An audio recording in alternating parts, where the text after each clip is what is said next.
To shop all the Curtis Stone cookware items featured in today's episode, along with many more great cook's tools and beautiful cookware, go to hsn.com. Search my name, Curtis Stone.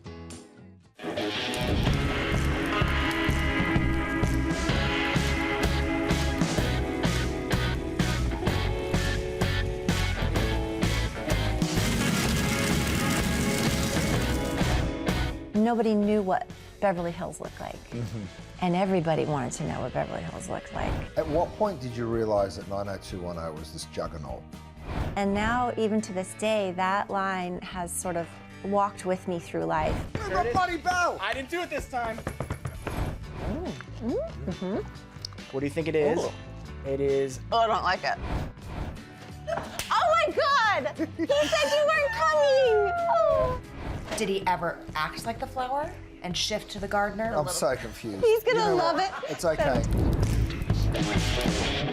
Well, my guest today, you probably know mostly from Beverly Hills 90210, but from so much more, and she's also a friend of mine, Jennie Garth. Hi. How are you? Good, how are you? I'm good. It's nice to see you. Nice to see you. I want to start with you right back at the beginning, because you grew up on a horse ranch. I grew up on horses, around horses, dogs, cats, goats, pigs, everything. So you like a farm? I would love a farm. I had a farm, but I'm on farm hiatus right now, and I'm gonna get it back. So you're a happy kid, you're living in the countryside, animals, baking. How do you end up in Hollywood? It just happened, you know. I've never really been a planner. I've never been a person that says, someday I'm gonna be an actress and be famous. You know, I never said that to myself. Life just has a way of unraveling and unfolding, and I've really loved that about it. And it's still doing that for me, although I have a little more direction now. When you get a lot of responsibility, you start to hone in on what your attainable goals are. Yeah. Back then, I didn't think I just didn't think ahead. You know, I was just really enjoying the moment. There were no cell phones. There was no internet to distract me or make me think or feel that pressure that I feel like so much of our young society has now. Right. So I was just living, you know.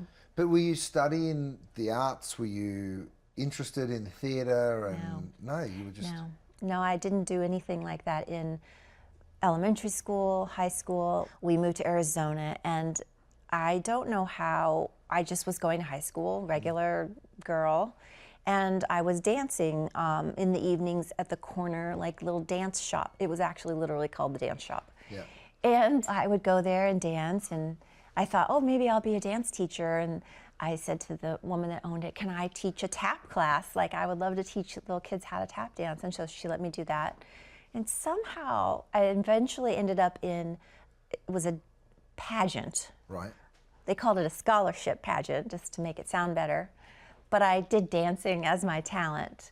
And I think it was then that I realized I shouldn't become a dancer, because that wasn't going how I thought it was going in my head. But in that same experience, I met my manager to this day. He discovered me. Come on. At that pageant. And I moved to Hollywood because of him, because of his suggestion. And he's still my manager. Who is he? His name's Randy James. Good job, Randy James. What was his pitch? What did he say? Well, I was young. I was 13, 12 or 13. Yeah. 13 maybe, 14. And I had my mom with me, of course, and he was there helping a friend out. Right. Because he was a casting director for ABC and a big wig in that world. Right. So they had him do them a favor and be one of the judges. So he was there with his wife because they made like a little weekend out of it, right? Right. So he had his wife with him, and I had my mom with him. So there was no weird, everybody wants to jump to like some weird, ugly story. Yeah, no. There's nothing there like that. He said, if you're ever interested in doing any acting, here's my card, you know, give me a call. I would suggest you go home, and if you want to do it, go take some classes and learn how to do it. So I started taking a class with a private little lady out there, Jean Fowler, and we did scene study, and she would record it, and then my mom would send those tapes to Randy. Right. So he would follow along on my progress, you know. And it was just literally me, this woman, and a video camera, like the big kind. Yeah. And eventually, I don't know, my mom and he decided it was the time for me to come out there and meet him, and so we did, and we never went back. So when you got out here to the big city and you started working, what was the first thing you did? Well, the first thing I did was go take acting classes out here, Right. and so that was at night. And I had thought that I would continue my high school education out here, but that didn't work out, so I ended up getting my GED and was able to focus on my acting classes at night and my auditions during the day, which my mom would drive me to. And there was no navigation system in the car. There was no map on your phone. You had to like open the map and figure out where to go all around the city. So I learned so much about LA during those years, and I can get anywhere in the city now because I know it so well. I'm not dependent on the lady telling me where to go. So we would go to auditions, and it wasn't long after, maybe 3 months, I got my first job on a show called Growing Pains. Yep. Which was a really big hit at that Huge time. hit. Yeah, Kirk Cameron. And I had one line on that show. And my line was, sticky, sticky, sticky. That's all I said. And from then, that was it. I got my next job playing Barbara Eden's daughter on a show for NBC, which was a pretty big deal at that moment. It was a really big deal for me because I grew up watching Barbara Eden. Like, I Dream of Jeannie. She was one of my idols. Right. And one of my other idols, of course, was Marilyn Monroe. And the male lead in our show was Don Murray, Yep. who had done Bus Stop with Marilyn Monroe. So I was just geeking out all the time on, like, I was so, like, 2 degrees from Marilyn Monroe. So as a young woman, that was so exciting for me. But we did that show for 6 episodes. And then it got canceled, and I got 90210 after that. At what point did you realize that 90210 was this juggernaut that everyone was talking about? And I mean, it wasn't just a hit. It spread throughout the world. Yeah. I have no idea the metrics on it, but I feel like every country on the planet was watching that show, and everyone was talking about it. But being on it, give us a little insight. Like, how did it feel on the inside? It just felt like my job. Like, it didn't feel like anything special when we started out. It was scary because it was a group of pretty unknown, unproven young actors carrying a show, you know? And it was the first really of its kind to be a teenage drama, prime time, and give teenagers a really authentic voice that was really missing for so many teens in the world. Right. They couldn't see themselves on TV, you know, and this show really gave them the opportunity to see other kids their age going through the same things that they were going through. They didn't live in Beverly Hills, but it doesn't matter where you live. We're all experiencing life in the same basic ways. It's just kind of the environment's different. And also, it was before the internet, before anything like that. So nobody knew what Beverly Hills looked like. And everybody wanted to know what Beverly Hills looked like. And everybody knew about it somehow, but they never got to see it. So this was a glimpse into this elite, magical world. And I get it, you know, people were starving for something like that, young people especially. And I think that it really resonated on just so many levels. And the fact that it did spread across the world like that is phenomenal to me because, like I said, there was no internet. How did they find out about it in Australia? How did, you know, wherever I go, people know that show and they know my character and they know all about what my character went through. And that's just really something special to me. But we're watching the show back.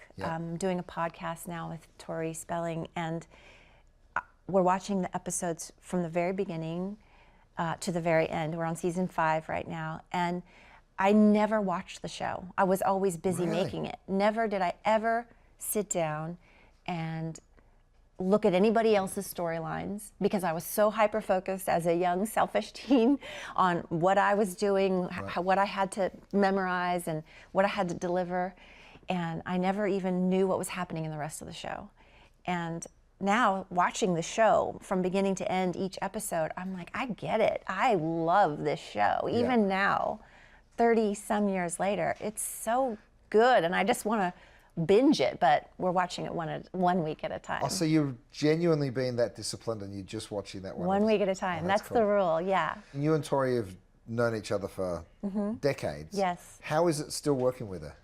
It's great. You know, we started out very young, Tori and I together, and we were sort of thrown together, and the whole cast was, you know, we were sort of sequestered in a not very glamorous environment where we filmed the show. It was kind of a warehouse in the middle of the valley. Yeah. And we spent a lot of time together in a very small space, not unlike, you know, just rooms next to each other. So it was like we were dorming together somehow. And so those were really formative years for all of us. So we really bonded in interesting and special ways that those relationships will be forever. Whether we see each other or talk to each other on a regular basis, we're all just still attached somehow by these invisible strings, you know? And Tori and I had, you know, we were young girls in the same situation, thrust into the same fame, and this, even though she and I come from very different backgrounds, obviously, we had this experience in common. So that really bonded us in a way. And now, as women, we've grown together, we've grown apart over the years, back and forth, but always together, you know, in our hearts. You went through crazy stardom at that young age, and it's still around. What parts of it were challenging, and what parts do you love? It took me a while to adjust to the lack of, I guess, privacy, but just anonymity. I love being able to just like blend in, go to the grocery store, go through the airport, just like everybody else. And I've developed, that's how I live my life. I don't walk through the airport like, everybody look at me, I'm famous, because I don't want to attract that attention. So I feel like it's whatever you put out there is what you're going to get back. Fame and all that doesn't feel real to me. It doesn't feel like who I am at my core. So I just don't live my life like that at all. And I've learned how to separate it. And my job is my job. It's my job. It's what I do. And being famous is part of that. And so when I do experience a fan or get to meet someone at an airport and they're freaking out and they're excited, and I had such a significant impact on their teenage years, like I don't shy away from that, and I want to share that experience with them and let them know that it's okay, like I get it and I value you, and you know, I have so much appreciation for the people who are fans and who did watch the show, who have grown up with me, that I feel like they're my friends. So I really kind of just act like they're my friends, you know? Like I owned my own home when I was 18, my first house, and had all the grown-up responsibilities when I was 18 years old. So now having a 26-year-old and a 21-year-old and a 17-year-old, I'm really looking at that, at their life as if it were my life somehow, and how different it is. And the pressures that they must feel, you know, just to be and to do and to look all the ways that people saw me be, do, and look, you know. And I feel badly that they have that pressure that they didn't ask for, and that, you know, it's kind of a weight maybe on their shoulders. And we haven't really like dived into that, but I think that's a conversation I really want to open up with them, because I want to be able to talk to them about it, you know. You had this incredible scene in 90210 where you literally would stand in between the two boys and you're like, actually, I choose me. And now you've gone ahead and done a line around that. So you were just talking about the focus being on you. Why did you decide to do that line? It does seem sort of ironic, right? But it's also, it's not just about me, it's also you choose me, or, you know, it's important to focus on yourself. Well, like you said, it originated from a scene where Kelly Taylor was faced with the decision that these two guys were giving her. She had to choose between Brandon Walsh and Dylan McKay. And they were standing right in front of her, and they were saying, "Which is it, Kelly? Which do you choose?" And in that moment, she brilliantly said, "I choose me." And the woman, the beautiful woman that wrote that line, Jessica Klein, nor myself had any idea of the real impact of that line, I don't think. Right. On just girls, women, people. And now, even to this day, that line has sort of walked with me through life and been sort of a North Star for me. When I say I choose me, it can perhaps be heard as a selfish sort of declaration. Right. But in actuality, it's just quite the opposite, because in life you have to know who you are. Right. You have to listen to yourself before you can show up for other people. And so yeah, I have sort of pulled that and synergistically weaved it into my current life, and now I'm starting sort of a brand called it's called Me by Jennie Garth, and it comes from the inspiration of I Choose Me, and that's sort of going to be my brand messaging to people. And I've started out with a line of merch that has that statement written on it, and people are loving it and wearing it proudly, and wearing it not because Kelly said it, but because they do choose themselves. Right. And I think that it's really resonating with people, and I hope to be able to continue that message to, through a lot of different things. I have such big ideas for where we're going to go with Me. It's not your first foray, though, into products, right? You do the other thing with Tori, the BFF collection. Yes. Tell me a little bit about it. We started that 2 years ago now on QVC. Yep. It's called the BFF collection, and it's home decor. And we've really, in 2024, we're really going to be focusing on a Christmas collection that's going to just knock people's socks off. Nice. Because our Christmas collection sold out really quickly, and people really liked it. So we're really going to expand on that. So I Sell Kitchenware on HSN, you're on QVC.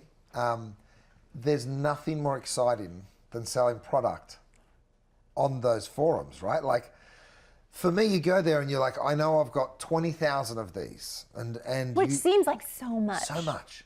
But you want to share it with people. So you're there, you're talking about it, and then you hear the numbers, and then you're like, oh, they like it. And if they don't like it, you're like, why don't they like it? It's a great product. I'm going to try and say it differently. And it's a really, do you enjoy it as much as, or am I just, it's like a drug for me. I absolutely love doing it. It's so fun, and it's not even about selling or making money. It's Right. about like sharing for me.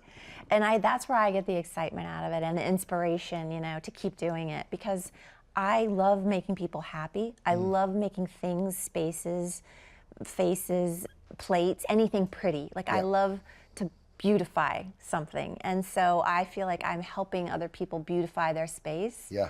And that's just so rewarding. It really is. Okay, I'm about to beautify your mind because we're going to go outside and play a little game. Okay. And it's going to be a lot of fun. And I know you like playing games, but we're going to talk about more of that later. Okay. Come on. Why are there blindfolds? This is alarming. Many times in my life, I've been called an emotional person, and that really pisses me off.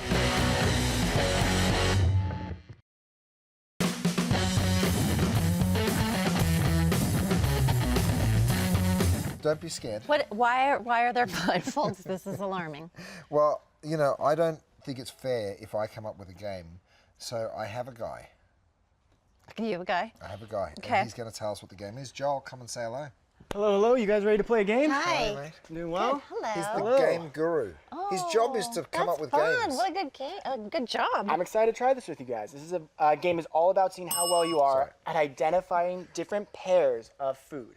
Okay, so underneath these cloches are several different appetizers that I put together, and each appetizer is made up of two simple ingredients like this. Yes. Apple and almond butter. Tasty, delicious, two ingredients, and I'm trying to see if I came up with something that's as good, if not better than this. Okay. And you are going to help me try it. Okay. Apple and almond butter.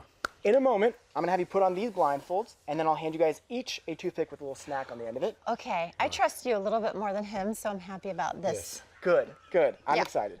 So then when I say go, you can each try the food, and when you think you know what two foods make up this appetizer, you ring the bell.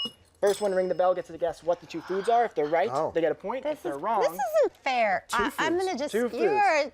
this is what you do. You eat food.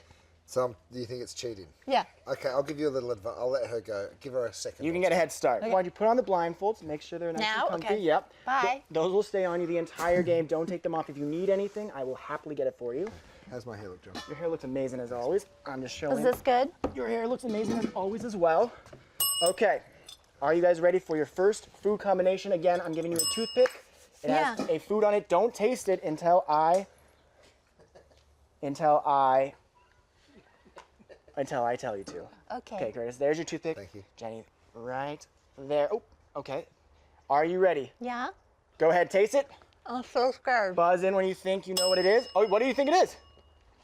Jenny, that was You fast. just buzzed in. You don't even know. Tomato and balsamic. That's not correct, Curtis. You can steal it. You have one was right. Woo! Where's my bell? That wasn't me this time. It's a grape with balsamic. There we go. That is correct. That is 1 point for Curtis. I will take your toothpicks. Okay. Thank you. Very well done. How did that taste? I'm glad you got the balsamic. That was. Yeah. Took me a second. I knew it was a grape after I said tomato. Okay. But well, clearly I'm gonna have to, okay, let's go. Sure you did, Jenny. Keep going. okay, here's your next toothpick. Jenny, it's coming your way right there. Okay. Jenny, bon appetit. Curtis, give it 2 seconds.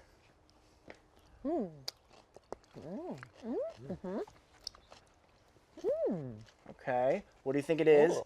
It is Oh, I don't like it. both Sorry. the same color. No offense. Okay, so this one won't be going at the restaurant. Where's my bloody bell? I didn't do it this time. Cheater. There it is. Okay. Holy cow. Right.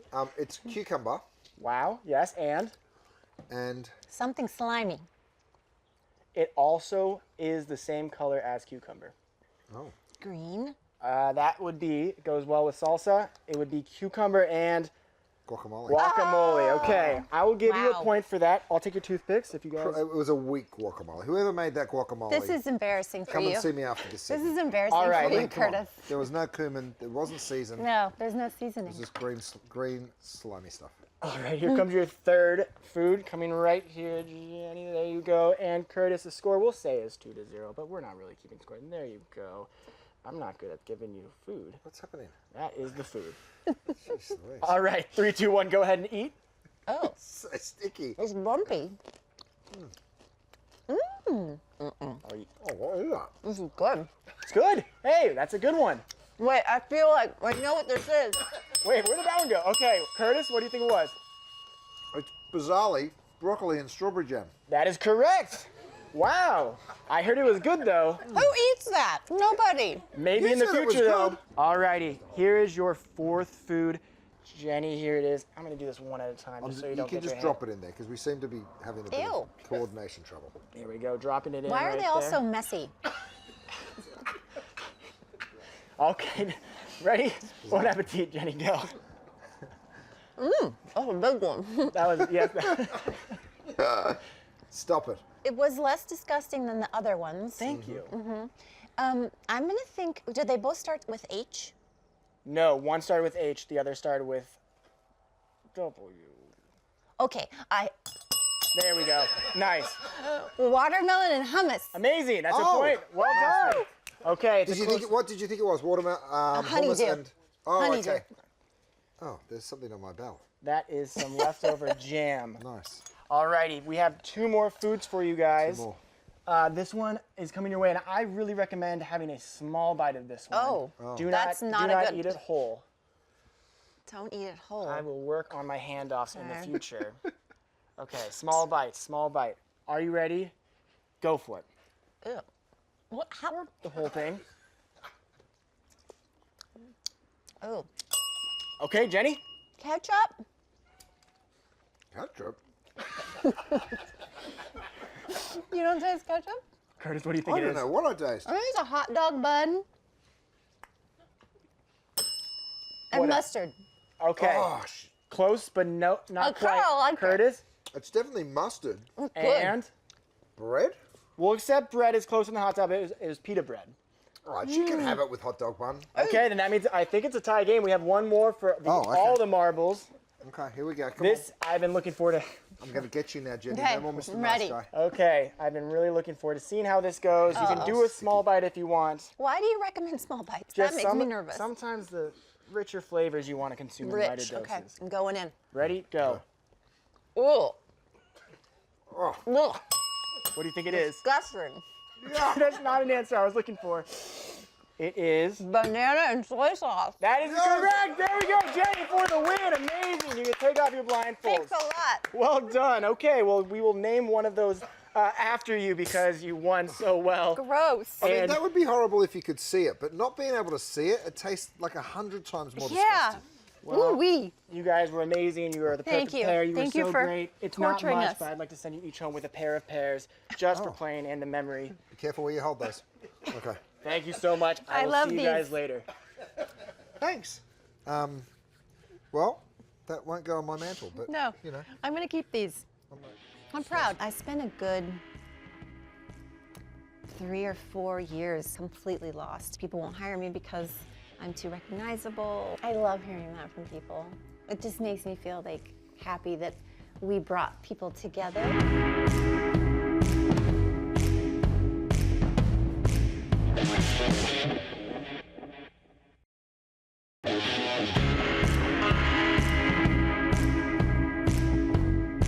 You're quite competitive. I am. Have you always been that competitive? Or was it just in this game? I'm an Aries. I don't know what that means. I love you. Oh, that's my sign. Oh, yeah, I got Okay. that bit. And it means that I have horns. Like I'm like a ram. Like I like Right. to win. Can we talk really quickly about my wife? Okay. Did she have any, like, annoying habits? You on always set? ask me this question every time I see you. What would you? Could you tell me that would embarrass her? Yes. Or what she do that annoyed you? Nothing. Well, there's There's gotta be no something. dirt. Do you want me to tell Curtis, you what annoys stop you? trying. I've got some stuff. Well, I'm sure you do because marriage, that's how it works. But I don't want to hear it. Really? Yeah, let's save You that know for your what annoys therapist. me about my wife? There's no one's ever got anything. That's why I'm always Yeah, fishing. that can be annoying. Because she's just like, you know, She's perfection. she is. I've got a little surprise for you. What is it? Oh my God! He said you weren't coming. Oh, that's the best surprise I've ever had. real friend. Yeah. I was just standing there like, don't tell him about Say that anything one night bad. at the Roxbury. Oh. I'm just kidding. Hi. How are you? I'm always so happy to see you. to see you. Look how pretty you are. Thank you. See? Isn't she? Look at ride or die type friend. No one ever has any dirt on you, ever. Because I'm perfect, apparently. What season did you join the show, Linz? I came on in season 8, Yep. right? I think season 8. I 'cause don't it was know, 8, 'cause 9, I- and 10, I think, Okay. was the last. 3, but I was right? only, I think that's the other thing is I came on as like, I was like the secretary. In the That's Beverly right. beat. Like you guys were out of college and you had jobs. So it was like after the, I don't remember. Yeah. I can't wait to get to season 8 now. Right. yeah. Have you seen season Nope. 8 ever? Nope. Get out. You never watched at the Not end? yet. No. She hasn't. She never watched any. We were just talking about it. That's what Beverly Hills 90210 OMG is all about. Wait. Because she never watched it, and now she's watching it week by week for the very first time. What? Yes. I didn't realize that. I you thought you sit were and watch- re-watching. Wait, but did you sit and watch the show? I feel like I would have seen a lot of them, but But this from is back beginning when to like end. dinosaurs roamed the earth and there was no TiVo or whatever, so we had to record. TiVo. Right. TiVo. What's DVR? DVR. the sound it TiVo used was to make. before I just DVR. really embarrassed Yeah. myself. And then mobile phones came out yeah. in between TiVo And and somewhere in there are steam trains or whatever. No, but we could only watch it if we were home. Home. Well, we were never home. But I think my mom and dad have a box of like VCR Tapes. somewhere of everything. But I saw a lot. But we never worked together. Not really. Not much because our storylines were, separate, which could also be part of why. We like each other. Yeah, exactly. Okay, so post 90210, they even use you to launch Melrose Place. Is that Yeah. called a continuity icon? I don't know what that's called. I read about it. It's and I a was like, what is a spin-off. continuity icon? Well, we did it during the beginning to middle of the show. We Right. spun off, and they used the character of Kelly to take the audience to the world of Melrose Place, and that's how the world was introduced. And then from there, it took its own journey. It's crazy. Crazy.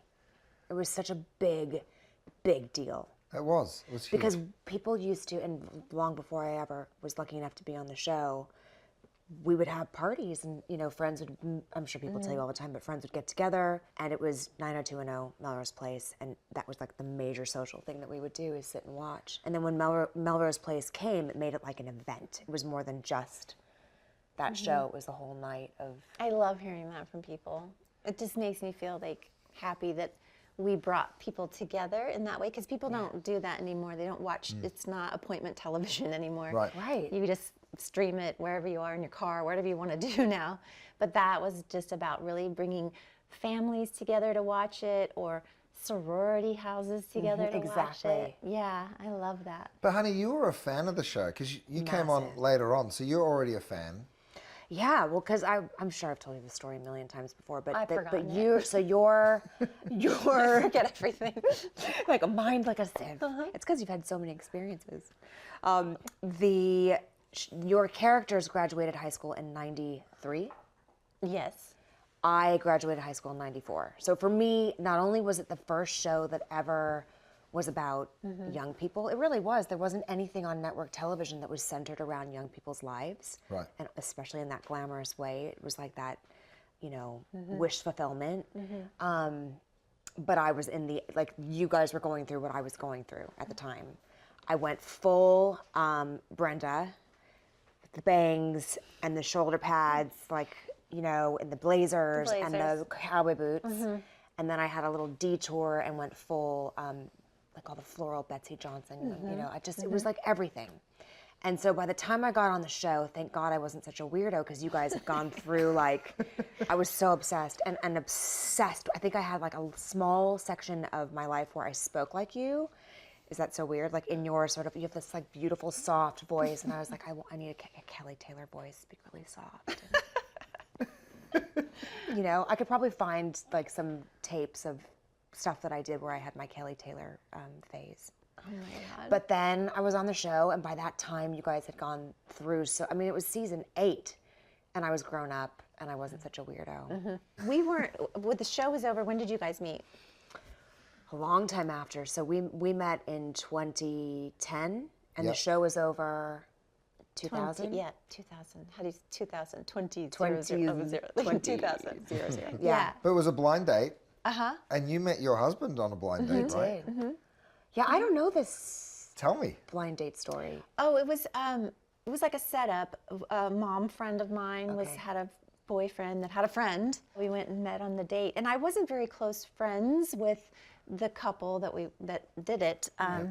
So it was a little awkward, the dinner, because we didn't know what to talk about to begin with. Right. And then it kind of was shifted towards like talking about my experience on the show and stuff, and that's always like, oh, I don't really want to talk about that. Does that happen a lot? Of course it happens a lot. Because really. like me, most people of our age grew up watching that show for 10 years. I don't think there's anyone that didn't watch it that you People would usually date. play it cool. Okay. Like they know they want to talk about it, but they don't talk about it. But they started talking about it, so it got really weird.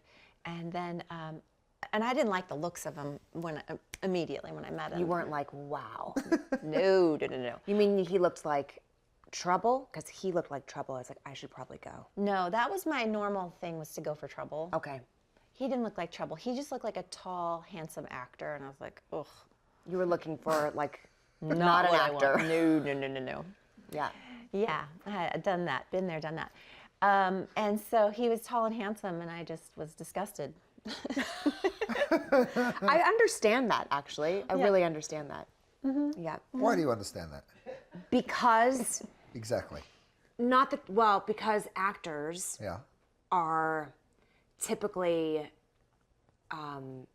self-involved in a way that it's impenetrable. You can't, no matter how giving or present or like mindful you are, if there's an actor who's in that mode, it's just all about them.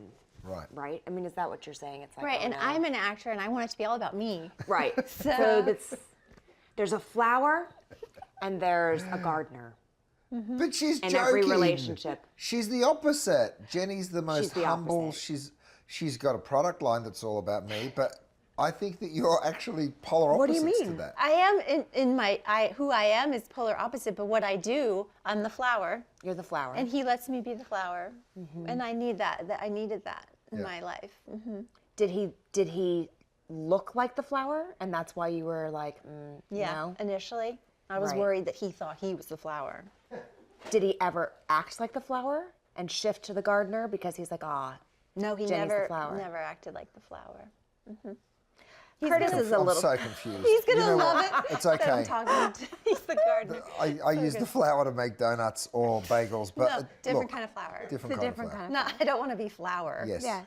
I was And a thinking, do pansy, you a need good pansy is kneading? totally What's the different than problem? a rose with thorns. You know what I Yeah, mean? Like, you want to change the subject? No. Okay. I'm enjoying it. I'm trying to follow along. You're a We flower. can have a whole conversation that you will never understand. Just a different language. You worked with the late, great Luke Perry, and post-show, all sorts of stuff's happened with the cast. You just did 90s Con. How was that? Oh yeah.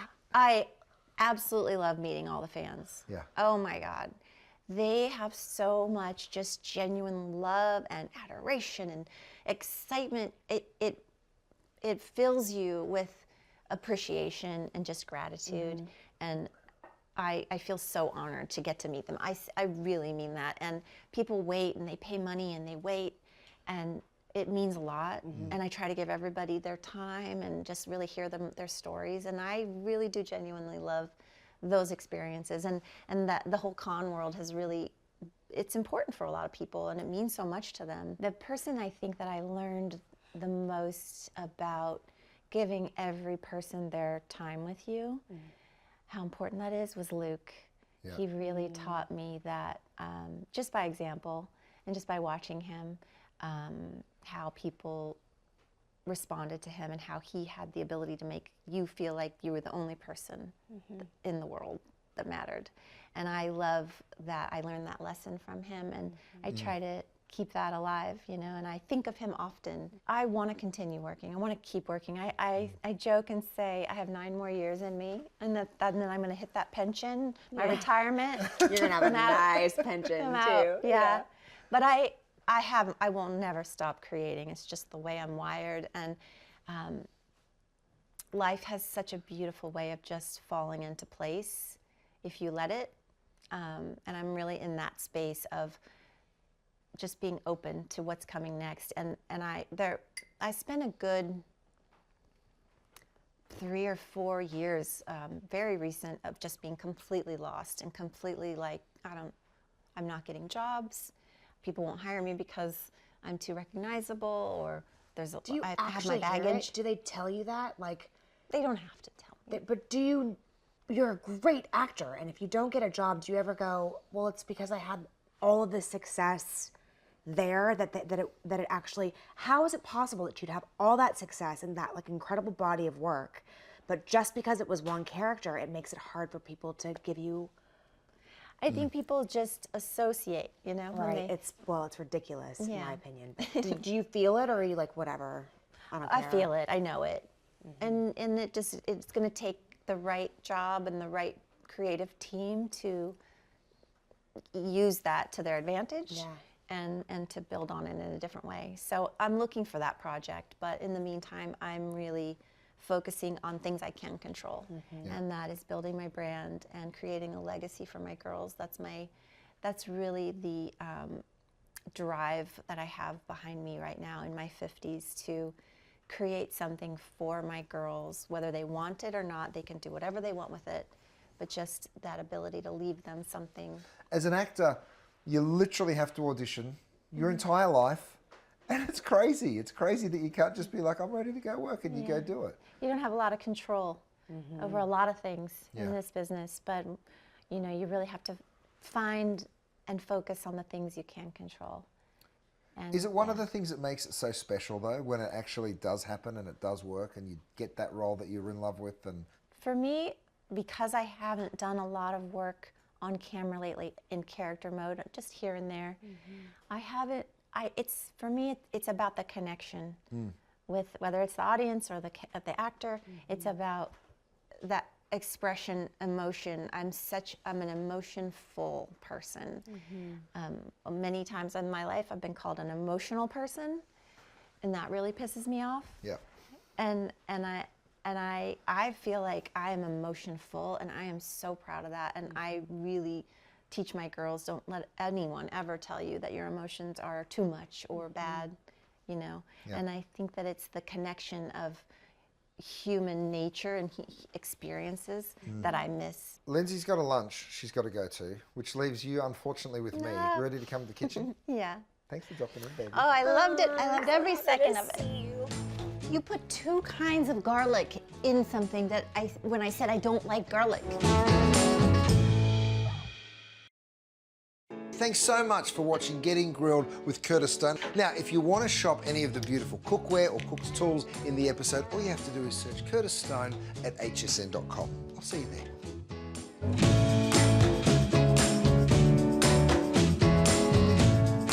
Normally when you come and see a chef, they make you something that you're going to love.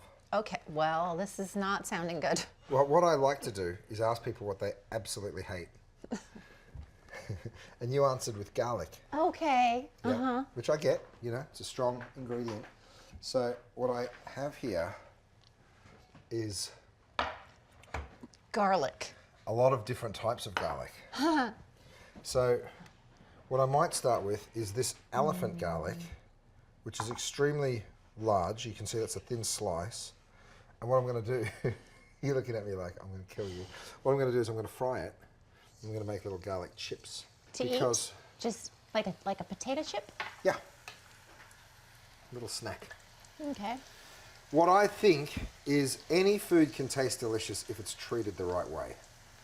So I'm going to attempt. Now you don't have to eat it. You can look, but you have to be open to the idea of eating it. And if at the end you look at it and you say, no thank you, get it away from me, that's okay. There's a lot of different things you can do to make the flavor of the garlic more mild, right? So that's what I'm going to do. I'm going to do that a few ways. This is the fried elephant garlic chips. This is roasted garlic. Okay. This is a black garlic. What? Right, so This looks like raisins to me. it does, doesn't it? So these little cloves have actually got into a rice cooker, believe it or not, which I'm going to send you home with, so that you'll be able to try this at home, just in case you like it. It's in there for like 7 weeks. Wait, what? Yeah. 7 weeks? Yep, In the rice cooker? in the rice cooker. So What it's- if you want to it's- have rice? It's almost fermented. Well, you need a second rice cooker. Are you going to eat that? Smell it. No, It not smells just like that. funky. Yeah. In a good way, though. Maybe not for you. It But- doesn't smell like garlic anymore. Don't taste it yet. You can leave that there. What I have for you is a beautiful plant-based cheese, Beautiful. right? And I'm going to give you a little taste because I really, my friend Rochelle makes this. Have a little taste of that. Isn't that good? Mm-hmm. So that goes into my little food processor. Creamy and delicious. I've got some chives. Oh, I gonna- love chives. Chop those. And then, I mean, I'm being pretty bold here because I'm sort of relying on the fact that I've prepared the garlic in a way that's not going to be offensive, because I'm going to just put it straight on in. Anyway, the chives go in. And this is some of that. So the roasted garlic, you can literally just kind of squish it and you'll see it kind That's not. see how that just pops right on out like that. So that's exactly how you do it. Okay. And Do your hands smell now? yes. Let me smell them. Oh, yeah. That's garlicky. It sure is. That's going to be on your hands for about 7 months.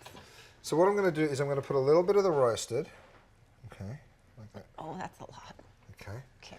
and I'm going to take a little olive oil and a little bit of the black garlic. Is the black garlic, since it's been cooking for so long, is it less potent? Garlicky, yes, Yeah? it is. How much less? We're about to find out. I've never heard of black garlic. Have you not? Yeah. No, it's not, because it takes a long time to make. So people are reluctant to spend that much time making it, I'm sure. A little salt and pepper. Big fan. Isn't that cool? Big fan, yeah. And then you just blend this. So it's very, very simple.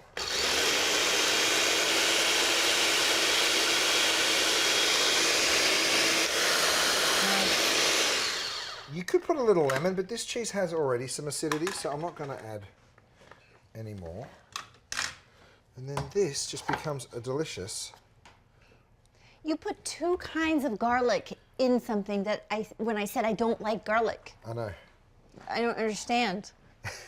What is happening here? Yeah, you thought you were just going to come and eat some delicious food. But I like to challenge myself and my guests to just try something. Here's the elephant garlic. You can see how beautiful and crisp that's become. Oh, that's fun. Right. And of course, the frying process will also mellow it out, the flavour. So that comes out, and we just drain that on a little bit of paper. So, I'll make one for me, and then you go ahead and do whatever you want. Okay. Which could include making it the way I made it, do your own version, or you can get up and leave. It's totally up to you. But what I'm going to do Clear is take path. a little crostini. I'm going to put just a little bit of that. That's 2 kinds of garlic. That's 3. 3 types of garlic. And I think that's pretty delicious. Okay. I'm gonna. Is it garlicky? Oh, yeah. It's cool. It's garlicky. I mean, you certainly taste it.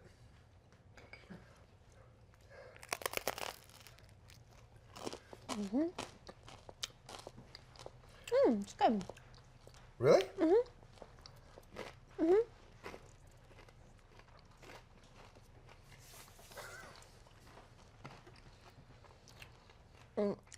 I will think of you later. All day. I'm gonna be tasting garlic. Whenever I eat garlic, it comes out of me like perfume. That's what happens with Lindsay. She says it's the Korean gene. I must have it. They eat so much garlic. And I can sort of smell it on the bed sheets the next day. Oh, no, I can't handle it. When my husband eats garlic, I'm like, you need to stay away from me. But palatable? It's not, I taste the garlic a lot. Yeah. Yeah. I'm a little afraid to eat that though. Yeah, I get it. Even though you said it's less garlicky. Tell me. I think you'd like it. Just give it a try. Is it salty at all? It is salty. Yeah. It's a bit like a potato chip. Okay. Just made out of garlic. It's very salty. That's kind of good. And I don't taste garlic. Wait, it's coming. It's the aftertaste. Yeah. But it's good. Yeah? I really like that. I'm just eating these garlic chips. Nobody that knows me is going to recognize me. They're like, no, that's not Jennie. She's eating garlic. Okay, so I failed on the spread, but the vegan cheese is really delicious. So you can take that home. Thank you. I'm going to get you a rice cooker. Oh my gosh, I'm going to come here more often. Brandon or Dylan? You're not going to get me with that one.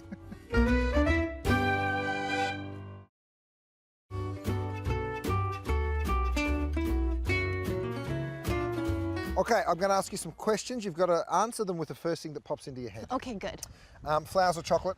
Flowers. Tidy or messy? I'm very tidy. Baking or cooking? I'm a baker. Dancing or singing? Dancing. Swiftie or beehive? Swiftie. My girls love Swiftie. What did you dream of being as a kid? I dreamt of being a dancer. That didn't work out. Were you a goody two-shoes at school or were you a bit naughty? I was both. I was a goody two-shoes. Yeah. And that wasn't going great, so then I turned naughty. Shh, don't tell my mom. Brandon or Dylan? Ha! You're not gonna get me with that one. I choose me. Yes! Thank you for being here. You're welcome. Thank you for having me.